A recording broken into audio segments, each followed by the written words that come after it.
ഇനി ആർക്കും ഇങ്ങനെ ഒരു അബദ്ധം പറ്റരുത്.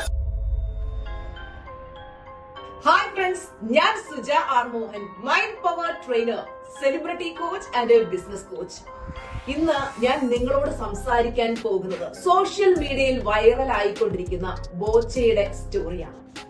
കഴിഞ്ഞ കുറെ വർഷങ്ങൾക്ക് മുമ്പ് ബോബി ചെമ്മണ്ണൂർ അല്ലെങ്കിൽ ബോച്ചെ കേരള പോലീസിനെ സമീപിക്കുകയും തനിക്ക് ജയിൽ പുള്ളികളുടെ ജീവിതം എങ്ങനെയാണ് എന്ന് മനസ്സിലാക്കണം എന്ന് പറയുകയും ചെയ്തു. ജയിൽ പുള്ളികളോടൊപ്പം കഴിയണം, അവരുടെ ലൈഫ് എക്സ്പീരിയൻസ് ചെയ്യണം എന്നുള്ളതായിരുന്നു അദ്ദേഹത്തിന്റെ അതിതീവ്രമായിട്ടുള്ള ആഗ്രഹം.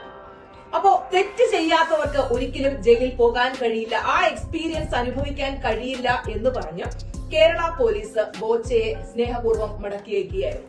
എന്നാൽ ബോച്ചയുടെ മനസ്സിൽ ഇതിങ്ങനെ ആഗ്രഹം വളർന്നുകൊണ്ടിരുന്നു, എനിക്ക് ആ ഒരു എക്സ്പീരിയൻസ് എന്തായാലും അനുഭവിക്കണം.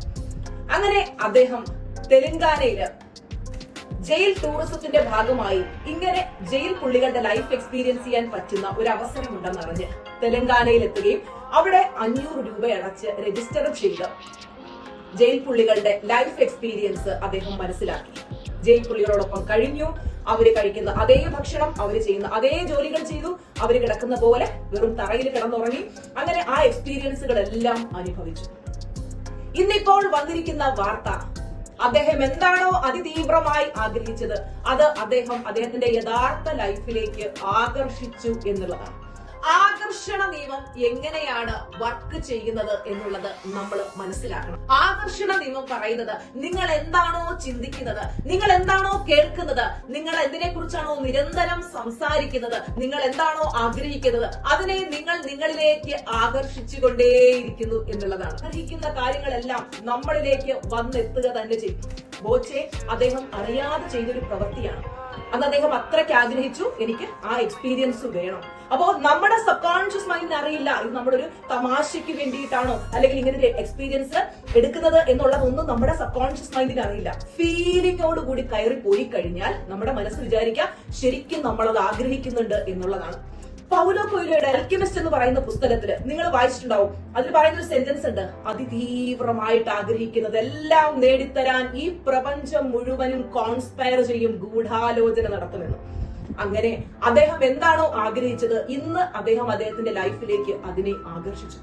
ഈ ഒരു ന്യൂസ് കേട്ടപ്പോൾ എനിക്ക് തോന്നിയത് ഇതിനെക്കുറിച്ചൊരു വീഡിയോ ചെയ്യണം, നിങ്ങൾക്ക് പറഞ്ഞു മനസ്സിലാക്കി തരണം, ഇനി ആർക്കും ഇങ്ങനെ ഒരു അബദ്ധം പറ്റരുത്. ഫീലിംഗോട് കൂടി കയറിപ്പോകുന്ന കാര്യങ്ങൾ നമ്മുടെ ജീവിതത്തിൽ സംഭവിക്കും.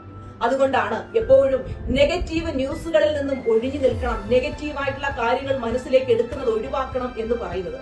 നമ്മൾ പോസിറ്റീവായിട്ടുള്ള നല്ല കാര്യങ്ങൾ മനസ്സിലേക്ക് കൊടുക്കുമ്പോൾ അത് സബ് കോൺഷ്യസ് മൈൻഡിൽ പതിഞ്ഞു കഴിഞ്ഞാൽ നാളെ അത് റിയാലിറ്റി ആകും. നേരെ മറിച്ച് നെഗറ്റീവായിട്ടുള്ള കാര്യങ്ങളാണ് നമ്മൾ അതിതീവ്രമായിട്ട് ആഗ്രഹിക്കുന്നതെങ്കിലോ അത് നമ്മുടെ ഉപബോധ മനസ്സിൽ പതിഞ്ഞു കഴിഞ്ഞാൽ അത് യാഥാർത്ഥ്യമാകാൻ തുടങ്ങും. ലോ ഓഫ് അട്രാക്ഷന്റെ അനന്ത സാധ്യതകളെ കുറിച്ച് നിങ്ങൾക്ക് മനസ്സിലാക്കണമെങ്കിൽ, നമ്മുടെ ഉപബോധ മനസ്സിന്റെ ശക്തിയെ കുറിച്ച് നിങ്ങൾക്ക് മനസ്സിലാക്കണമെങ്കിൽ നമ്മുടെ സുജ ആർ മോഹൻ എന്ന് പറയുന്ന യൂട്യൂബ് ചാനൽ നിങ്ങൾ വിസിറ്റ് ചെയ്യുക, അതിലുള്ള വീഡിയോസ് നിങ്ങൾ കാണുക. അപ്പോൾ ബോച്ചെ ശരിക്കും ഇത് തന്റെ ലൈഫിലേക്ക് ആകർഷിച്ചെടുത്തതാണ്. ഇനി ഒരാൾക്കും ഇതുപോലുള്ള അബദ്ധം പറ്റരുത്. ആഗ്രഹിക്കുന്നത് നല്ലത് വേണം ആഗ്രഹിക്കാൻ. എപ്പോഴും നല്ലത് ചിന്തിക്കുക, നല്ലത് പറയുക, നല്ല എക്സ്പീരിയൻസ് മാത്രം ആഗ്രഹിക്കുക. അപ്പോൾ നമ്മൾ നമ്മുടെ ലൈഫിലേക്ക് അത് ആകർഷിക്കുക തന്നെ ചെയ്യും. അടുത്ത വീഡിയോയിൽ കാണാം. Thank you so much. Love you all. Blessings.